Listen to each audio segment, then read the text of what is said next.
it's not a core tool, but when you think about a training organisation that runs in excess of 80 courses a year, certifications courses, that's without even considering PD. This just doesn't provide us the value to do that anymore as a database. We have more robust needs as a professional organisation, so we needed a professional solution that does the bit. So, with that being said, you can click to the next one there, Jocelyn. Yeah, welcome to the breakdown. So, our new rugby LMS is called the breakdown. And so that's what you'll see. Welcome to the breakdown. So, and that's what Jack spoke about the breakdown. To give this stuff. Thanks. LMS. Learning management system. Did I not say that at the start? That's right. So, learning management system. So, if you click to the next slide there for me, Jocelyn, the breakdown is a centralised digital platform designed to streamline and enhance the delivery of rugby education across Canada. So, it serves as our one-stop shop for all rugby-related learning. So, the breakdown will host training materials, manage the course logistics the same way that they are now, and support the development of coaches, match officials, players, and administrators at all levels. It's also going to double the job that the old TNE site did with the database. So it will serve as our certification database as well. So what we've essentially done is taken 4 platforms that currently exist: TNE, NCCP, Iris, which is World Rugby Passport, and we put it into one. So that's for that. Have you all heard one squad? Our motto to bring everything in the game together so that we're all working towards the same goal. That's what this is intended to do. To make sure that all of our training puts us in one squad. We get the same experience. And so you'll notice that each province has a button there. There is below that. The screenshot's just a bit big. And so that I'll go into a bit more detail, but it gives you a more personalised experience for your community. So, the context. If we go to the next one, thanks, Echo. One of the beauties of our game is that each person has a different relationship with it. Jack talked about how your club might be different to a club down the road. And that's a really good thing. It gives us perspective. And that diversity is a huge strength of our game. From a training and education standpoint, though, that difference or that variance in people's relationship with the game can cause us a little bit of challenge. Because as the country as large as Canada has such a different cultural experience in each province, and sometimes even in each city. And so that can become quite pronounced, those cultural differences when we're delivering training that may not be as standard as we'd like it to be. It means that knowledge translation doesn't occur as a thing. So the first thing that we needed to tackle was that knowledge transfer and efficiency.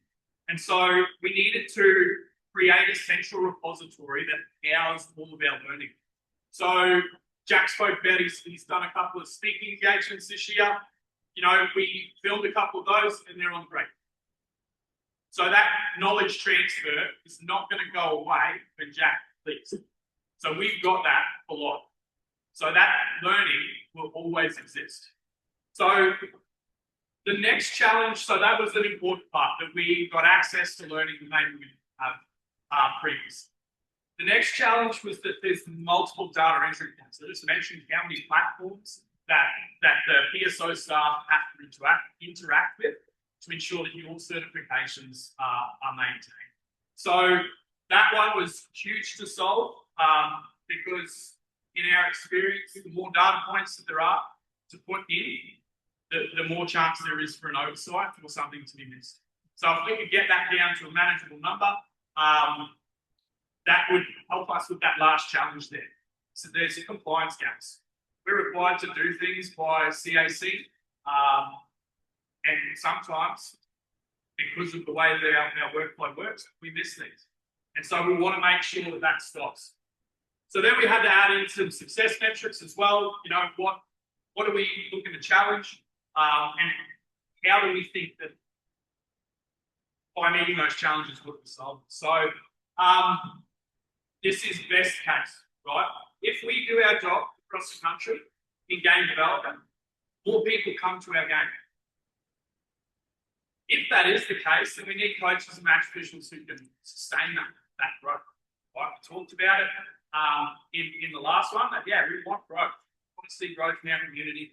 How are we prepared to help the people that come into our game, coaches and match officials? So take a second to consider this for your club specifically. If you've got an additional 10% of participants in every single age group year over year, a sustained growth of 10% year over year, do you have qualified coaches? Does the competition that you play in have appropriately trained match officials? Do you have ATs to support that growth? Is your governance structure built to support that growth? So just think about that as we go through the rest of this slide. Next. All right. So we identified the challenges and what success looks like if we meet those challenges effectively. So I had to develop a usage framework for the new platform.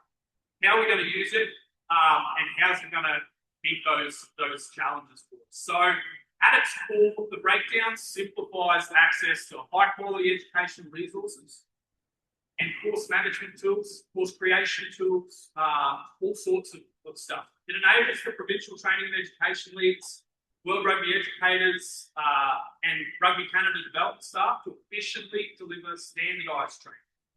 Standardised is important there. Track learner programs and certifications. It facilitates online, in-person, and hybrid learning experiences to maintain consistency in the content that we deliver across all the regions.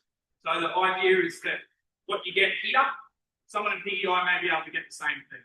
Someone in, somewhere that's not as a bit more underserved, they can get the same sort of quality experience that we might get in some of our large clients. So the point of this is that it's part of our larger strategy as Rugby Canada to build sustainable capacity within provinces and sustainable capacity is something that I want you to think about as, again, we'll go through and when I link it with the strategic context. But by using the breakdown, Rugby Ontario and its member clubs can access that world-class grassroots education that aligns with the CAC and Rugby Canada best practices. So that ensures that coaches and match officials are then equipped with the knowledge and skills to foster those safe and inclusive rugby spaces. Right? Gives us the opportunity to target certain. So if we head to the next slide there, this is where we get to the fun part. It's a very quick, very boring talk. So thanks for staying engaged with me. But on this one, you can see how we're aligning the national growth plan with our planning and delivery over the rollout period of 25-26. So I think for this group, especially, Jack spoke about how the player pathway to the national level, how we can foster that. So I'm going to talk about that.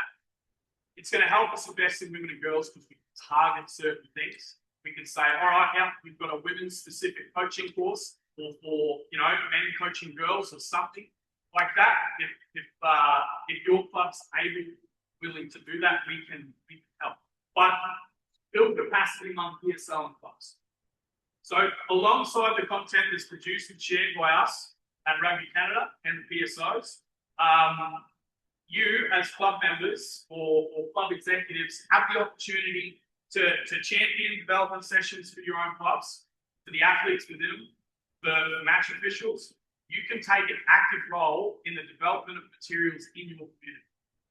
So this gives your organisation the ability to participate or create training you may not have had access to before, and it might be really relevant to your community. So we just launched a couple of grants from our department. So something like that, I think, is kind of cool to think about. Well, how could I go after grant funding that's going to build that capacity in my club? So Trillium, I think something like Trillium, you know, Oakville just got a significant chunk of change to build their volunteer capacity. That could mean developing training materials that when a volunteer comes into your space, here's your onboarding package. It's a self-directed e-learning. Don't do it. And now you've got a little tick and you said, oh yeah, that person's read our policies, they've read our procedures, they've got this context-specific training that we're looking to give them as volunteers. That could be things like safeguard, right? We have to take safe sport, MEDs in a lot of cases, but is that enough for your community? Your community might require more in terms of safeguarding. So I speak about safeguarding specifically because one of the Rugby Ontario member clubs, the Rainbow Griffins, they did just that with their funding. So they got some funding and they produced an inclusive e-learning to distribute amongst the community, the breakdown. It'll give you an idea of what it's like to be a marginalised person within the rugby community. So that's a club that's already done this. They've provided us with the training and it will form a part of our launch. That'll be a flagship program of, right, this is value for your club that's going to teach you something that we've not really done. And from people that have that expertise. And so that's, I think, a really cool part of that building capacity. It means that you might not have to develop that at your club. You can get access to someone that's good. Next, please, Echo. So that's a lot of changes to our previously existing system. And we know that too many changes at once can sometimes offset the positive impacts, right? I know that very well myself. So we've left this ecosystem alone. We're not changing how we're training you.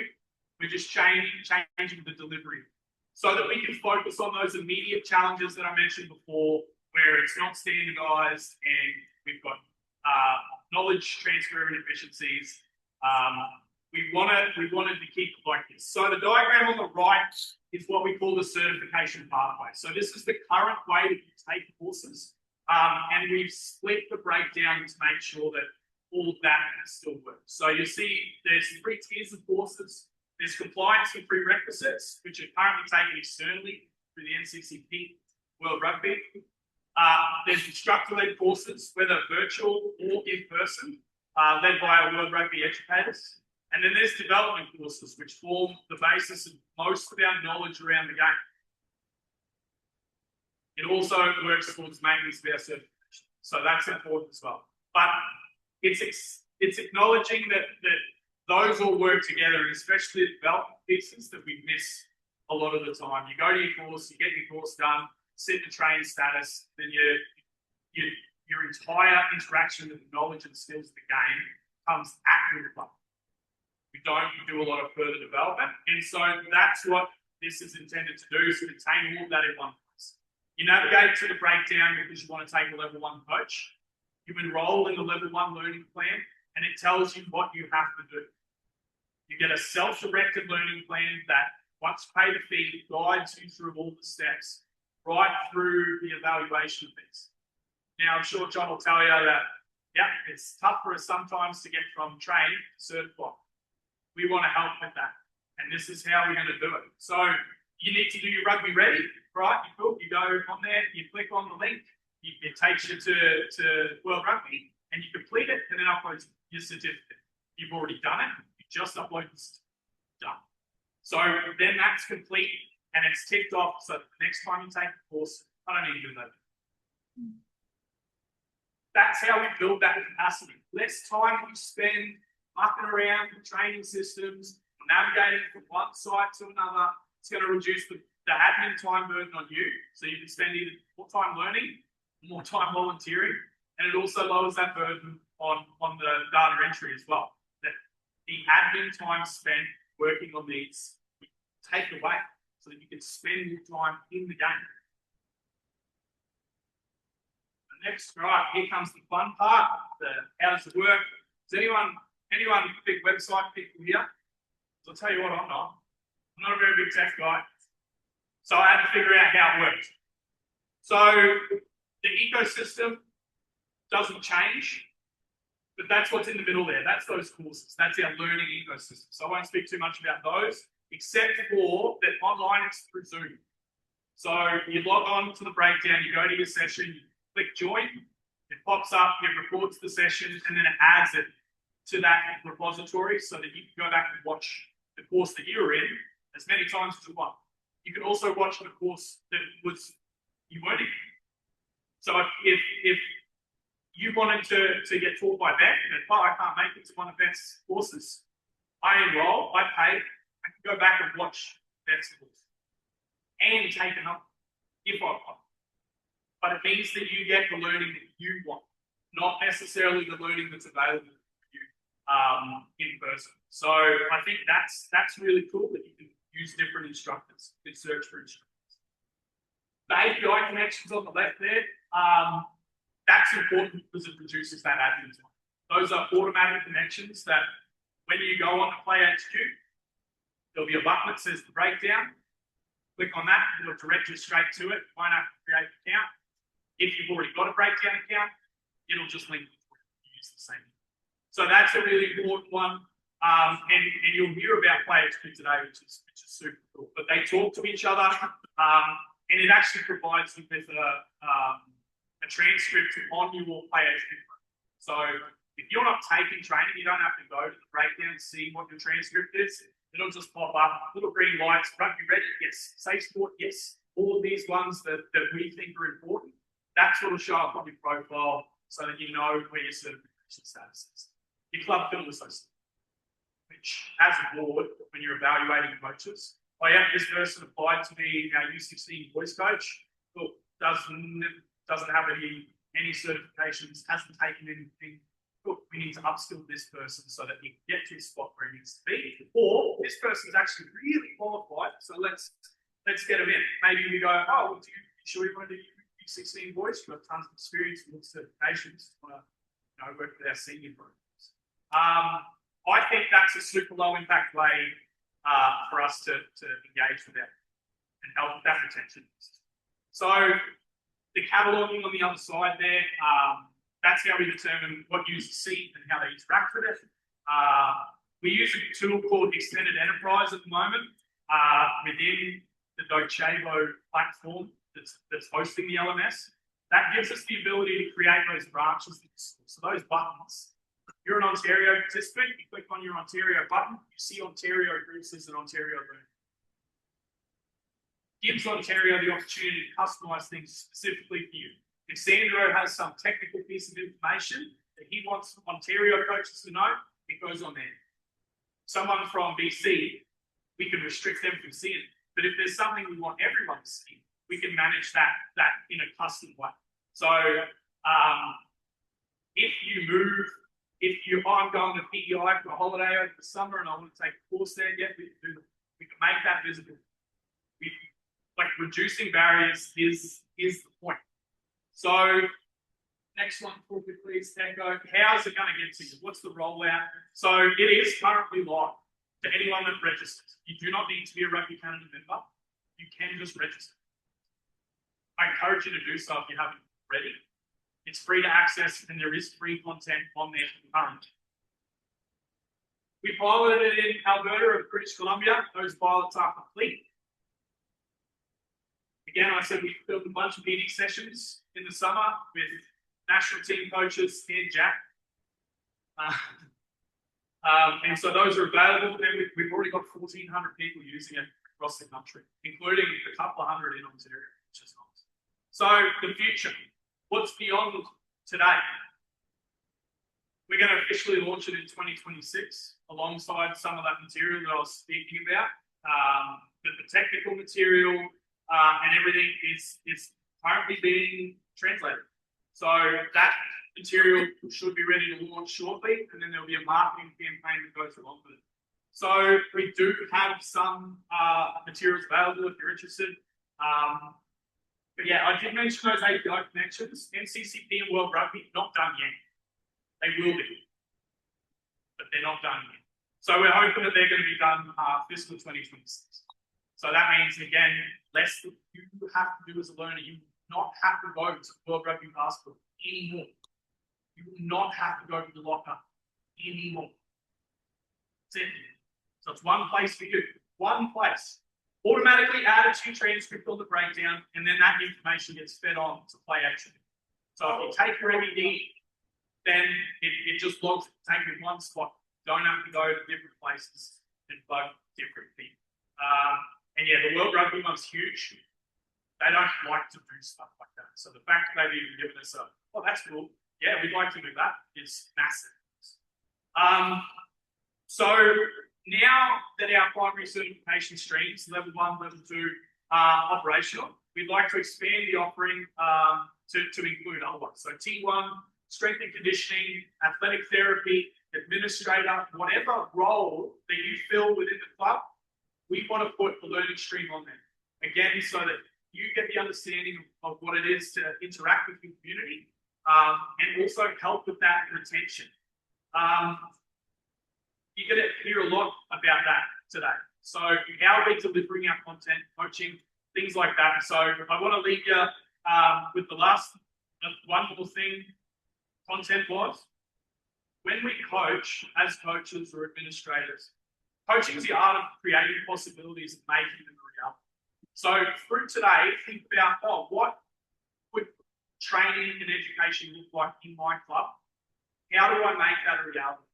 And then come and see us and we'll help.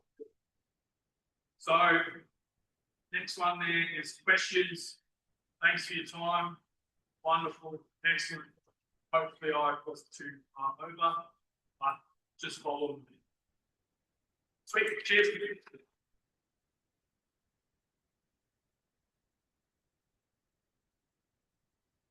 You're going to use that now. Yeah. We create a new user. Yeah. Or is it somehow know all of the backend stuff you got in all those other systems? So if you create a new user right now, your transcript won't be, we have to do that manually at the moment. And so there is options. So if you go on there, it'll say, there'll be like MEDs. If you take your MED, you can click on that and it'll say upload. And then we check that and then give you the thumbs up. So at the moment, it's not automatic. It'll take a little bit for that data migration to happen, but it will. We know who's training and who's not. And as we start to update, the one piece I'd say on that, make sure the email that you use to register with the breakdown is the same one you use for your NCCP, and make that the same one that you use for your play HQ. That makes our job obvious. Yeah, I'll go here first. Just a question. Will the system talk backwards to NCCP? Yeah. Two-way API. Yeah. So it talks to us and we talk to it. Thanks. Yes. So the match officials, that's where we run most of the pilots. Is in that space. So yeah, the match officials that currently exist. Level 1, level 2. So level 3 is not currently, but we don't know anything. But yeah, match officials, the current ones on there, coach, match official, administrator. Those are the 3 streams.